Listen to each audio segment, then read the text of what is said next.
Rússia e Ucrânia, iniciado em 24 de fevereiro de 2022, é um exemplo vívido de como as tensões históricas, territoriais, geográficas e políticas podem se transformar em um conflito armado.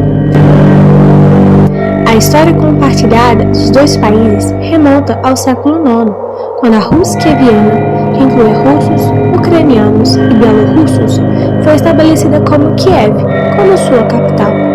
Este estado medieval representou um berço comum para as nações eslavas orientais. No entanto, ao longo dos séculos, o território foi se dissolvendo em disputas.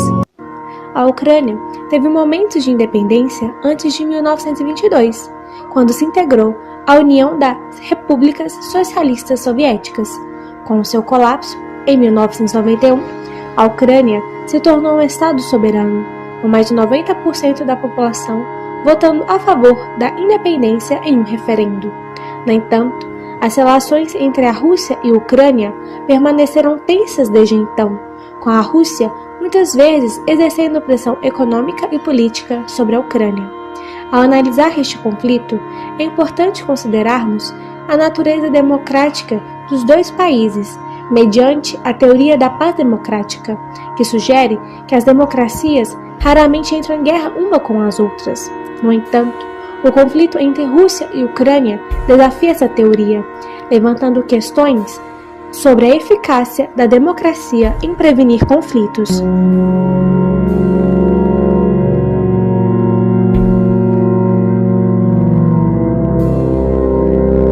A teoria da paz democrática é uma das vertentes liberais das relações internacionais, apoiada principalmente pelos pilares do liberalismo e pelo trabalho de Immanuel Kant, denominado Paz Perpétua, redigido no ano de 1795. A paz democrática afirma que as democracias raramente entram em guerra uma com as outras, baseada no ideal do respeito aos direitos humanos, liberdade de imprensa e responsabilidade governamental, visando contribuir com as ações diplomáticas e tomada de decisões pacíficas entre os Estados.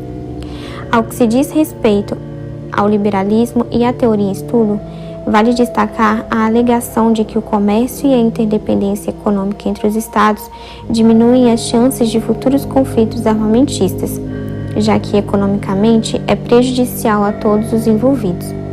Devemos enfatizar também que os direitos humanos e a justiça são uma preocupação entre as duas teorias em destaque, pois defendem que esses autores possam contribuir com um mundo mais pacífico. Outro ponto importante desse vínculo é a crença na liberdade individual.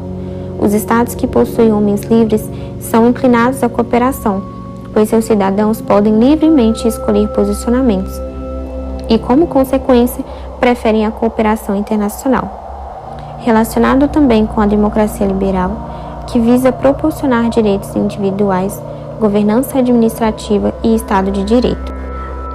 A teoria da paz democrática, com referência à visão kantiana, se conecta pelo posicionamento de Immanuel Kant, que alegou que repúblicas democráticas não fariam a guerra entre si, pois, de acordo com as constituições republicanas, existe o requerimento da participação de seus cidadãos nas decisões políticas e diplomáticas, além de se preocuparem com a permanência da paz. Outro princípio dessa associação é a declaração de que nenhum Estado deve interferir com o uso da força na Constituição e no governo de outro Estado, fazendo parte das condições da prevalência da paz entre as nações democráticas e respeitando a soberania estatal, chegando assim à paz perpétua de Kant.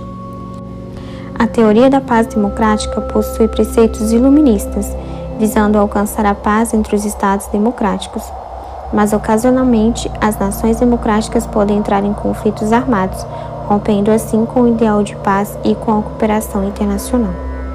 A democracia, apesar de suas imperfeições, continua sendo um farol de esperança, e cabe a todos trabalhar incansavelmente para tornar esse ideal uma realidade duradoura. A Rússia e a Ucrânia são países que possuem uma longa história até a divisão conhecida hoje. Ambos os países vêm enfrentando conflito desde 2014, com a invasão militar russa à Península da Crimeia. A guerra entre eles teve início no dia 24 de fevereiro de 2022, com a invasão russa à Ucrânia. O conflito foi motivado pela possível adesão à Ucrânia à OTAN, uma aliança militar que atualmente conta com mais de 20 países. A expansão da OTAN pelo leste europeu vem desagradando ao presidente russo, Vladimir Putin, que criticou esse avanço. Решение о проведении специальной военной операции. Уважаемые товарищи, ваши отцы, деды и прадеды не для того сражались с нацистами, защищая нашу общую родину, чтобы сегодняшние неонацисты захватили власть на Украине. Вы давали присягу на верность украинскому народу, а не антинародной хунте, которая грабит Украину и издевается над этим самым народом. Не исполняйте ее преступных приказов. Кто бы ни пытался помешать нам, а тем более создать угрозы для нашей страны, для нашего народа, должны знать, что ответ России будет незамедлительным и приведет вас к таким последствиям, с которыми вы в своей истории еще никогда.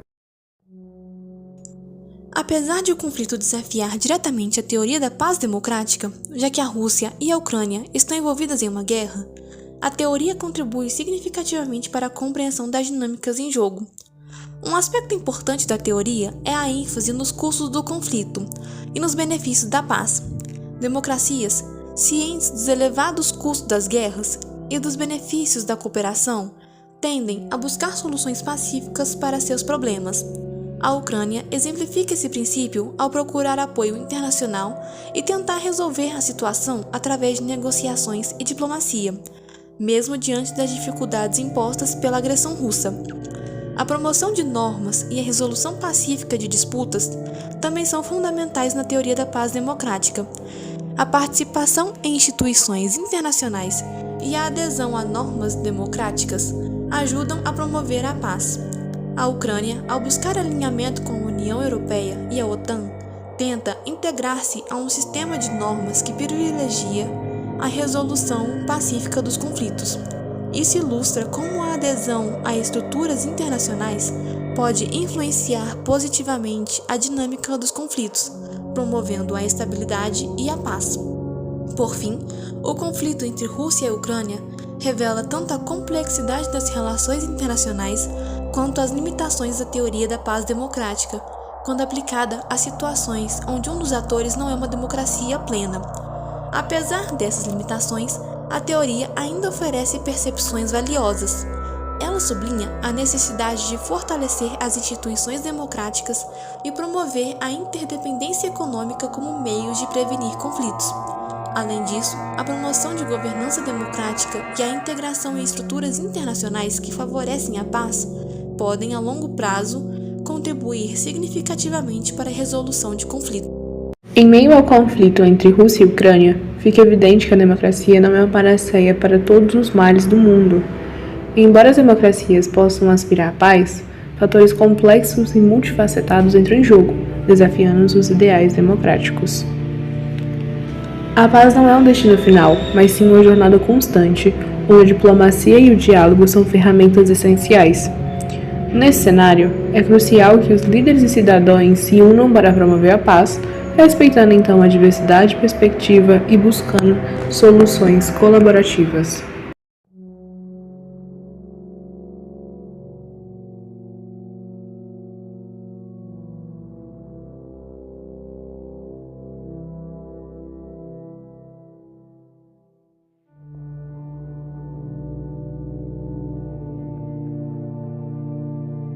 A democracia, apesar de suas imperfeições, continua sendo um farol de esperança, e cabe a todos trabalhar incansavelmente para tornar esse ideal uma realidade duradoura.